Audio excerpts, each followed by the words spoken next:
చంచలమ్మ ఇంట్లో అయితే పూజ జరుగుతూ ఉంటుంది. ఇక అందరూ ముగ్గురు దంపతులు కూడా పూజలో కూర్చొని వాళ్ళ భర్తల పక్కన కూర్చొని అయితే పూజ చేస్తూ ఉంటారు. అంతలో సింధూర కూడా అక్కడ ఆ తల్లికి నమస్కారం పెట్టుకుంటూ ఉంటుంది. నమస్కారం పెట్టుకుంటూ తన భర్త అయిన చంటిని చూస్తూ తనైతే ఆ దేవుడికి మొక్కుకుంటుంది.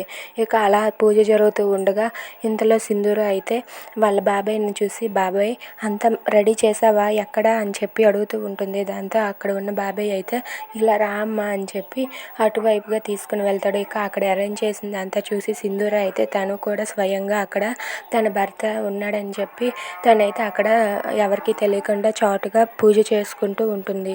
ఇక చంచలమ్మ వాళ్ళైతే పూజ చేస్తూ ఉండగా అక్కడ శ్రీవల్లి వాళ్ళు కూర్చొని ఉంటారు. ఇక శ్రీవల్లి అయితే ఏంటి మా అక్క లేదు ఎక్కడికి వెళ్ళింది అని చెప్పి శ్రీవల్లి అయితే ఆ పూజలో నుండి లేచి అలా వాళ్ళ అక్కని నెతకడానికి అయితే వెళ్తూ ఉంటుంది. ఇక సింధూర మాత్రం అక్కడ వాళ్ళ బాబాయ్ అరేంజ్ చేసిన పూజనైతే పూజ చేస్తూ ఉంటుంది. ఇక పూజ అంతా అయిపోయాక చంచలమ్మ అయితే హారతి ఇచ్చి ఆ దేవుడికి నమస్కారం పెట్టుకుంటూ తన మాంగళ్యానికి కూడా హారతి ఇస్తుంది.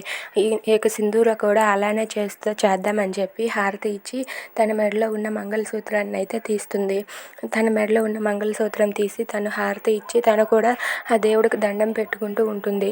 ఇదంతా చూసిన శ్రీవల్లి అయితే ఒక్కసారిగా షాక్ అయిపోతుంది. ఏంటి మా అక్క మెడలో పసుపు తాడా, మా అక్క మెడలో తాళి ఉందేంటి, ఎందుకు ఇలా ఉంది అని చెప్పి శ్రీవల్లి అయితే కంగారు పడుతూ ఉంటుంది.